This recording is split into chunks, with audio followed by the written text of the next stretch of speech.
সুন্নত এবং বেদাত এটা বুঝতে হলে প্রথমে আমাদেরকে আসা দরকার এবাদত। এবাদত বুঝতে হবে। আল্লাহ রাব্বুল আলামিন আমাদেরকে কি জন্য তৈরি করেছেন? কিসের জন্য আল্লাহ পাক আমাদেরকে তৈরি করেছেন? ওয়ামা খালাকতুল জিন্না ওয়াল ইনসা ইল্লা লিয়াবুদুন।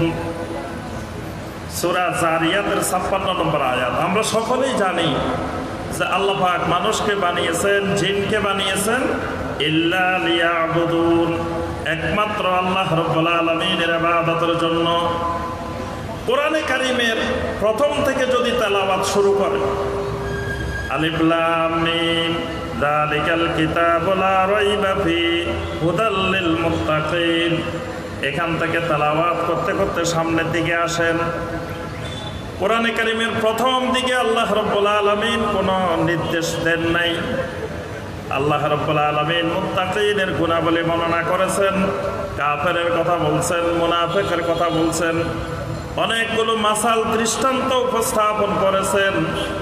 এরপরে এসে আল্লাহ রাব্বুল আলামিন সর্বপ্রথম যেই নির্দেশটি দিয়েছেন সেটি হলো ইয়া আইয়ুহান নাসু উবুদু রাব্বাকুম, হে দুনিয়ার মানুষ, উবুদু রাব্বাকুম, তোমরা তোমাদের রবের ইবাদত করো। আল্লাহ পাকের প্রথম নির্দেশটা হলো উবুদু রাব্বাকুম, তোমাদের রবের নির্দেশ, রবের ইবাদত করো, রবের দাসত্ব করো, রবের গোলামি করো। তাহলে মানুষের মূল কাজ হলো ইবাদত করা।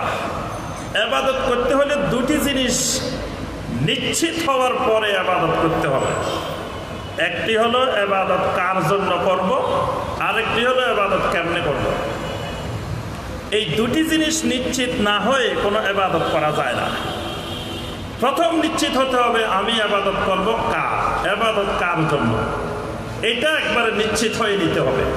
তাহলে ইবাদত করব কার? একমাত্র আল্লাহ। খালি আল্লাহর বললে হবে না। ইবাদত করব কার? একমাত্র আল্লাহ। এই জন্য সমস্ত আম্বিয়া আলাইহিমুস সালাম যেই কালেমার দাওয়াত দিতেন সেই কালেমাটা হলো লা ইলাহা ইল্লাল্লাহ। লা ইলাহা ইল্লাল্লাহ অর্থ হলো লা মা'বুদা বিহাক্কিন ইল্লাল্লাহ, আল্লাহ ছাড়া সত্যিকারের হক কোনো মাবুদ নাই। এই কালেমার মাধ্যমে প্রথম ঠিক করতে হবে আমার মাবুদকে। তাহলে মাবুদ ঠিক করে পেলাম আমরা যে আমাদের একমাত্র মাবুদ আল্লাহ রাব্বুল আলামিন। এখন হলো মাবুদের জন্য ইবাদতটা কিভাবে করব, ইবাদতের সিস্টেমটা কি, ইবাদতের পদ্ধতিটা কি। নিজের ইচ্ছা মতো নিজের মন গড়া যে কোনো ইবাদত করলে কি আল্লাহ কবুল করবেন? করবেন না। ইবাদতের পদ্ধতিটা জানতে হবে। এই ইবাদতের যেই পদ্ধতি, ইবাদতের যেই তরিকা, ইবাদতের যে রাস্তা, এটার নাম হলো সুন্নত। এটার নাম হলো সুন্নত। অর্থাৎ যেই পদ্ধতিতে আল্লাহ রাব্বুল আলামিনের ইবাদত করা যায়, যেই পদ্ধতিতে যেই তরিকায় ইবাদত করলে আল্লাহ রাব্বুল আলামিন কবুল করেন, এই পদ্ধতিকে বলা হয় সুন্নত।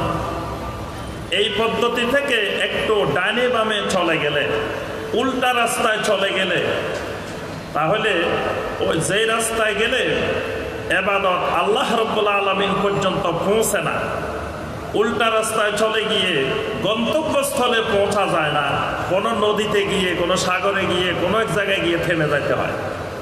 আপনি যদি সঠিক রাস্তা না চিনেন, এখান থেকে চট্টগ্রাম রওনা দিচ্ছেন, দেখবেন যে ঢাকা চট্টগ্রামের রোড থেকে যদি বিচ্যুত হয়ে ডানে বামে একদিকে যান, এক জায়গায় গিয়ে দেখবেন যে নদীর সামনে গিয়ে আপনি থেমে গেছেন, আর যেতে পারতেছেন না। এক জায়গায় গিয়ে সাগরের সামনে গিয়ে থেমে যাবেন, আর সামনের দিকে যেতে পারবেন না, কারণ আপনার রাস্তা ভুল হয়ে গেছে। সুন্নাহর অর্থই হলো তরিকা, সুন্নাহর অর্থ রাস্তা।